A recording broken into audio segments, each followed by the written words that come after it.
What's the latest with Perry Thompson? Will he flip to Auburn after being committed to Alabama? Freezing temperatures are likely for several hours inland and a few hours closer to the coast. Yes. You are Locked On Auburn, your daily podcast on the Auburn Tigers. Part of the Locked On Podcast Network, your team every day. Yes, welcome on into Locked On Auburn, your daily Auburn Tigers podcast. I'm your host, Zach Blackerby, and thank you so much for making Locked On Auburn your first listen every single day. Happy Recruiting Thursday to all who celebrate, as we are joined by Brian Smith, Locked On recruiting expert and insider. And boy, Brian, do we have a lot to talk about. I want your thoughts on the two latest commits, or I guess the three latest commits with Bryce Cain, Kensley Faustin, and of course, Joseph Phillips. But first things first, the biggest story in the state of Alabama from a recruiting standpoint right now is what in the world is happening with Perry Thompson and his recruitment. What are your thoughts on this? Number one, can we get it to end just so I stop getting texts and messages? Can you make an announcement that Perry? I mean, that would be great for me. Yeah, but, Sure. My Alabama contact hasn't hit me back today. I don't know if that's good, bad, or indifferent for Auburn, but he was also the one that told me that Auburn was a major player for him a couple weeks ago when I talked about that on the show. Right. And trust me, he is an Alabama homer. He doesn't even make any doubts about it. So I was like, oh, that's when I knew it was real. Yeah. I hope that this is ending soon, but everything that I've read, everything that I've been told up until this point is that it's kind of leaning Auburn's way. That's what everybody seems to think. I need to see it, though. I need to see the announcement. And I'm sure as an Auburn fan, you think the same. Tell me I'm wrong there. No, I'm with you. And we're coming up on the year anniversary of when he committed to Alabama, the very, very talented wide receiver. I think it was on the 24th of June last year. So, I mean, we're right up on it. And it's, it's tough. It's tough when you have a talented kid to keep him committed for that long. Of course, it's been easier for Alabama than other programs, but we'll see. We'll certainly see what it looks like. His official visit this past weekend, Brian, I mean, it seemed like Auburn did the full court press. There were videos that came out where, like, there's literally everybody on the coaching staff, like, trying to hype him up and do pictures and things like that. All of the other commits came to help recruit him. I mean, it was a full court press for Perry Thompson. And it's just, there's no way he's getting that type of love at Alabama. There's just no way. Well, at Alabama, it's more everybody's the same. We do this, and right. I get it. It's work for them, so you can't bitch and moan. But sure, yeah, I don't see Nick doing a whole lot of jumping around. I'm not. Call me crazy. And he doesn't have to anymore, right? Like he doesn't have to. He's built that up. But if Hugh Freeze wants to get all these guys, I mean, it seems like. I mean, I've said it before, like almost like doing anything it takes, to almost where you're like, there's some desperation and like, I need talented players to compete with Alabama and Georgia. And you need guys like Perry Thompson to do that. If you don't get them, you're not going to not only lose to those teams, they're going to help those teams beat you. Right. I mean, it's the double. I mean, you guys live it every day. That war zone of recruiting between Georgia, Auburn, and Alabama is crazy. Yeah. So, yeah, they absolutely need more guys like him or they're not going to beat him. Yeah. Okay. I'm going to put you on the spot here. Perry Thompson. He said he was going to commit a few weeks before his senior season, so we'll see. Okay. Where does he go? Does he stay at Alabama, or does he change and flip to the Tigers? If I had to pick, I would go Auburn. I would go Auburn, and the reason I say that is if you committed that early to the Tide, then all of a sudden you start taking visits and you start talking to Auburn, and there's all this talk, even from the Alabama side. That's not just smoke, bro. That's fire. So. I'm going Auburn. Yep. All right. I'll take. I hope you're right. Another guy that sounded like had a pretty good official visit this past weekend, Brian. Casey Poe, interior offensive lineman from the great state of Texas. They'll be the first people to tell you that. I've liked Casey Poe for a long time. He's one of On3's top interior offensive linemen in this class. I look at his tape from, I guess, his junior season.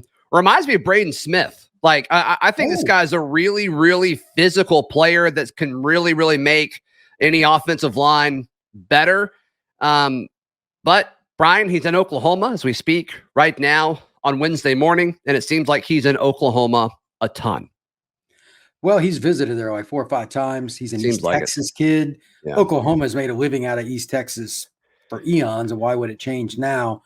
If they're going to get him, I'm not sure what he'll do this summer, but the only thing that matters is your signature if I'm Auburn, regardless of whether he commits this summer to them or somebody else, you got to keep recruiting him like he hasn't made a decision. This is a guy who can help change your program. And you and I like to discuss, Auburn needs offensive linemen. We've had that conversation more times than I can count. Right. He can come in and probably play pretty early. Oklahoma, it's the easy pick. It's right down the road, et cetera, et cetera. That's what everybody's projecting. But I wouldn't be surprised if he ended up at Auburn, especially if he continues his process after this summer. Yeah.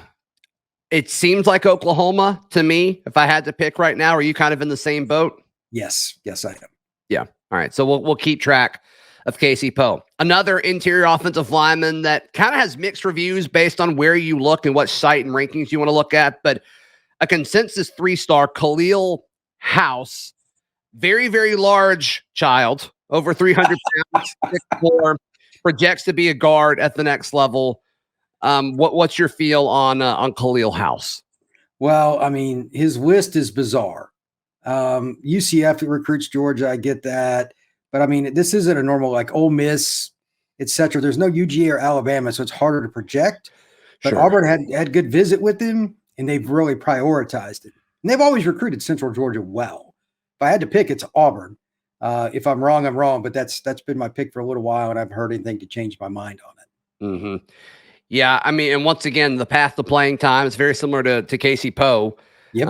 If that would happen. And you get the vibe that they want both of them. It's not an either or situation. You get the vibe that they want both. As we've said every time, you can't have too many offensive linemen if you're Auburn right now. So curious to see how that shapes up. His date is the 8th. July 8th is when he's announcing. Is that right?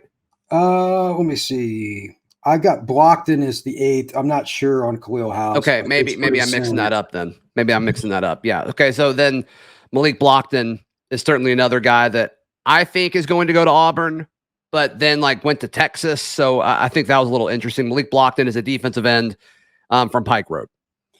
If you're going to be Auburn again, you have to kill it in the greater Montgomery area. You could make an argument like Montgomery Catholic, Pike Road, any of those programs around there, you got to do better.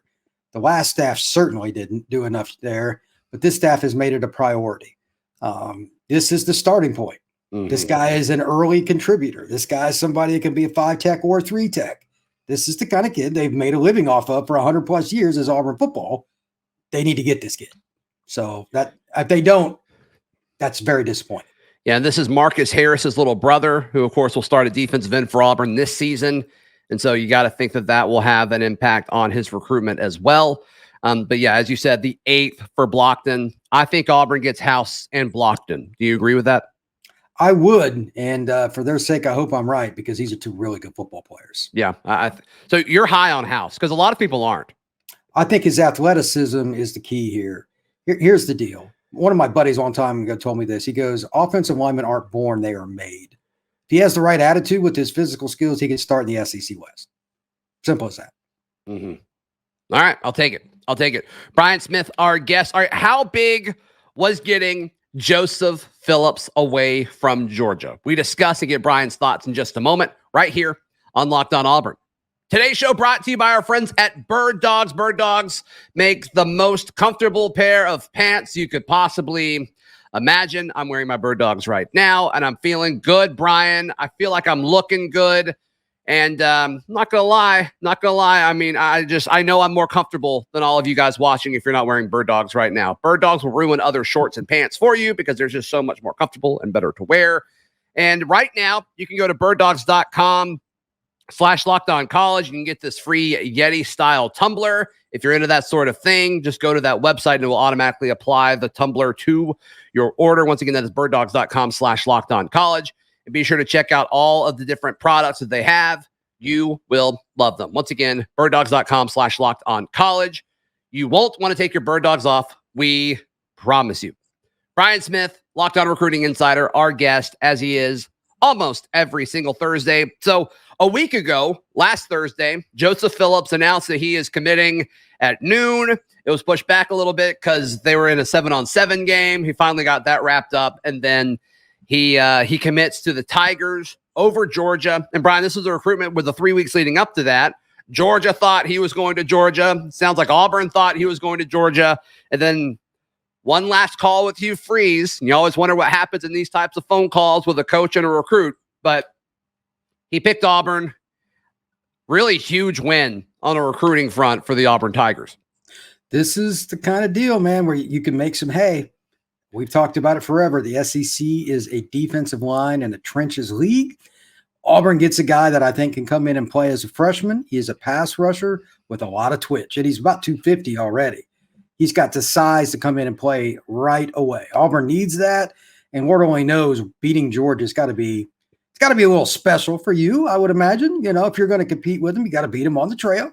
Right. So pulling an upset, that needs to be the trend. If they're going to catch up with Georgia, you got to win some of these, especially for a kid right down the road. Got to have him, man, and he can ball. What kind of message do you think that sends? I mean, is that something that it's like, okay, Kirby Smart, like we're coming for these players, or is it more of a message towards the kids where it's like, you know, it's okay to pick Auburn. It's okay to go somewhere that's not Alabama and Georgia. If you're in the state of Alabama and Georgia, you know, we're going to build something here at Auburn. We'd love for you to be a part of it. I mean, which message does that apply to more, you think? I think the second one. I mean, Auburn has always lived off that ever since I was a kid. I mean, they got Bo Jackson, and it wasn't like Alabama didn't offer him. Yeah. It's okay to go to universities that aren't named Alabama and Georgia, just like you said. And right. Auburn's made a living off competing with them. And then when they're good, quite frankly, the star guy on either side of the ball, if not both, had offers from UGA and Alabama. Mm-hmm. This is an example of that. You have to win those battles straight up, and that's the bottom line. Right. Yeah, I'm really interested to see if this trickles into other types of recruitments, because we've talked about this before. I mean, they're going after several guys that are verbally committed to Alabama, verbally committed to Georgia, and we've talked about it here before. Like, who's going to be the first one to do this? And while Phillips wasn't committed to Georgia, it kind of felt like he was, right? Like, I mean, it felt like that kind of win. So now that this has happened, I mean, whether it's a Perry Thompson, whether it's is it Justin Green? Is that who committed to Georgia? Like, I mean, all of these guys, like all of a sudden it's like, okay, well, he's really good.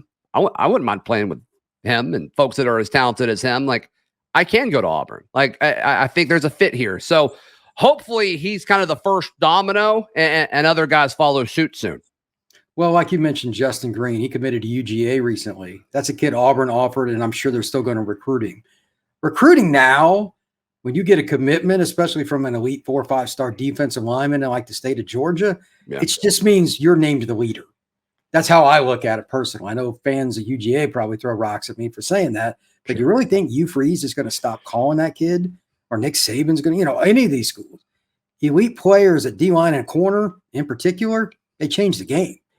Auburn is not going to give up. I mean, look at Perry. I mean, if you're going to go after Nick's in-state wide receiver recruit, you're not afraid of anything.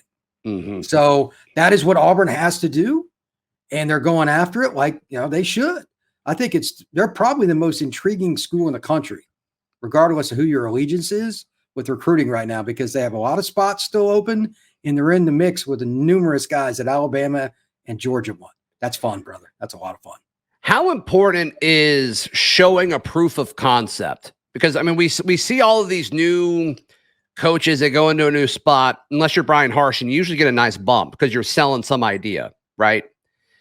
But how important is this first season for Freeze in regards to rounding out a strong, full 2024 class? Like, how many of these guys are on the fence? And it's like, if Hugh goes out there and goes 7-5 or 8-4, and they look good doing it, it's like, okay, I trust you. What you're saying is true. How important is that? Or is it more of a just relationship? They're pitching the future anyway. I think it's very important with today's kids. Think about it this way.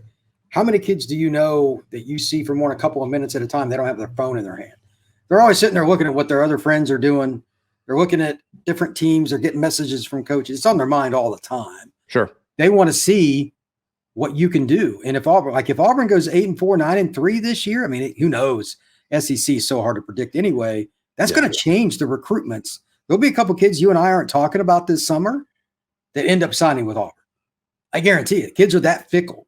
What you do on the field, man, it's used to be it takes a year or two after for that to affect. It's right away now. Mm-hmm. Auburn has a chance to change the recruitments. Kids are really in on, and maybe even get some guys to flip that we may not be talking about too. Yeah, I mean that would be incredible. So we'll certainly see what that looks like. All right, two other guys have committed to the Tigers since we last spoke. Brian, we'll get your thoughts on Bryce Cain and Kensley Faustin. Sounds like you're high on both of these kids. We discuss in just a moment right here on Locked On Auburn. I want to encourage you to join the Locked On Auburn Discord. It is free. All you have to do is click the link in the episode description down below. Let's start with Bryce Cain, the speedy wide receiver from Baker, listed as a 3-star across the board, but everybody's saying he will not be a 3-star for long. You turn on this guy's tape, and it's electric, Brian. I mean, it is explosive. The guy has a knack for stretching a defense and getting behind defensive backs. There's a lot to like about Bryce Cain. Your thoughts on the player? It was hilarious when we talked about him. He said, yeah, he's a 3-star. I turned on the film, and the first play I saw, before he even got the ball, I started laughing out loud because he's so fast. I'm like, that is not a 3-star player. So he makes guys look really dumb. It's hilarious. His film is fun at receiver, but it's even better when he picks off a pass as a DB or he does a punt or kick return because he's just weaving through the entire defense. It's hilarious. So yeah, he is not a 3-star player, and he's an early impact guy for the Tigers. Yeah. I mean, and his attitude seems electric. He's always smiling on all the videos that people are posting of everybody together. And I've texted with him a little bit. I mean, the guy just seems like a fun dude to be around, which that's important to Auburn. Like, let's not kid ourselves. Like, that's important to Auburn more so than other places. It's really unique, the kind of family bond that Auburn's always tried to sell. Right. This kid will fit right in. Absolutely. Yeah, he'll be a fan favorite by the time he's done here, I think. I mean, just with his speed and his explosiveness and his personality, like people are going to love Bryce Cain. Absolutely. All right, I think Kensley Faustin down in your neck of the woods, a Naples, Florida kid. I assume you've seen this guy a ton in person. Tell me kind of what stands out about him. Number one is he can play safety or he can play slot corner. He could possibly play outside play boundary. But the main thing here is he's a Florida kid with the Florida attitude. If you're going to play DB in the SEC, you be in any game for any amount of time, you're going to get beat. He won't care. I know him. I've been around him several times.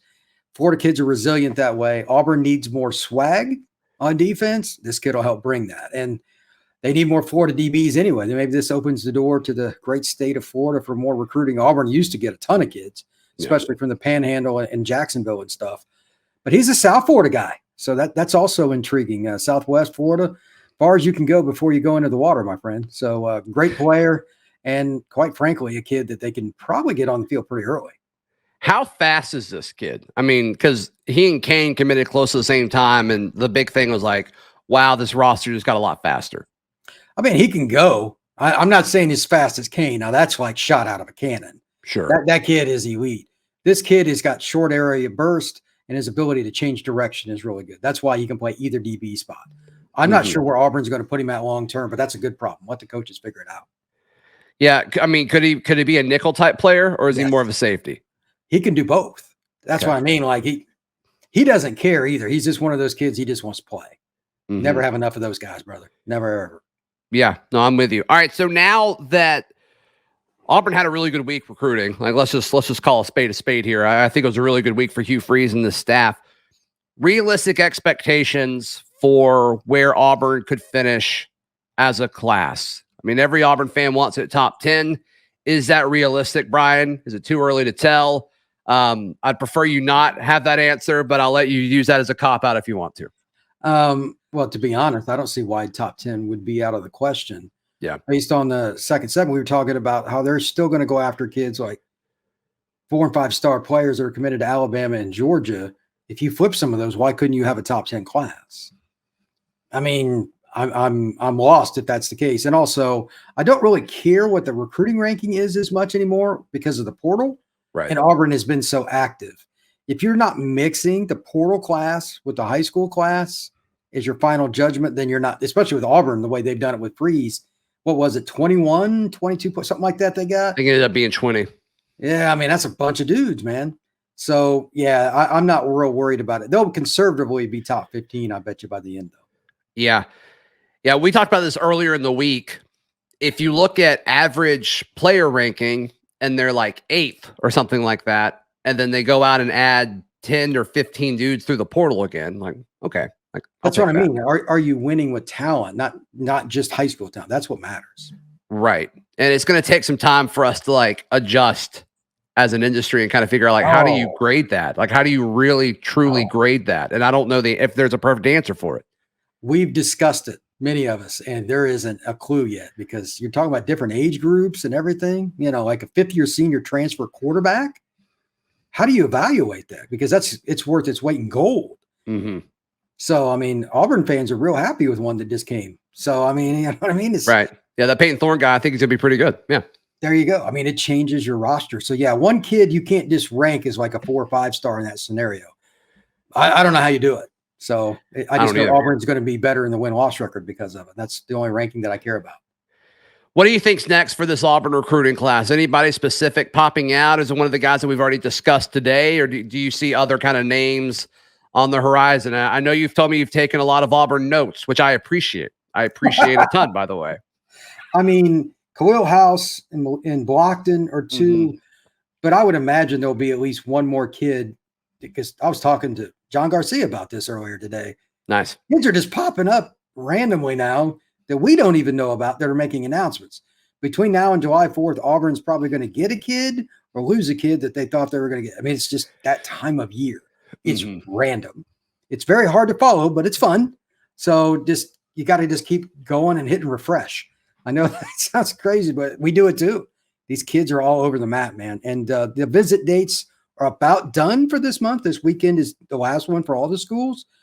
Starting beginning of next week, there'll be commitments galore across the SEC, et cetera. So it's going to be a lot of fun. Don't be surprised if you see Auburn's name called a few times. Yeah. There's a lull, and then it ramps right back up at the end of July with Big Cat Weekend, and then they jump into fall practice, which is crazy that we're getting close to that. Very, very exciting stuff. But I expect a few kids to announce at Big Cat, Brian. I mean, that's probably right.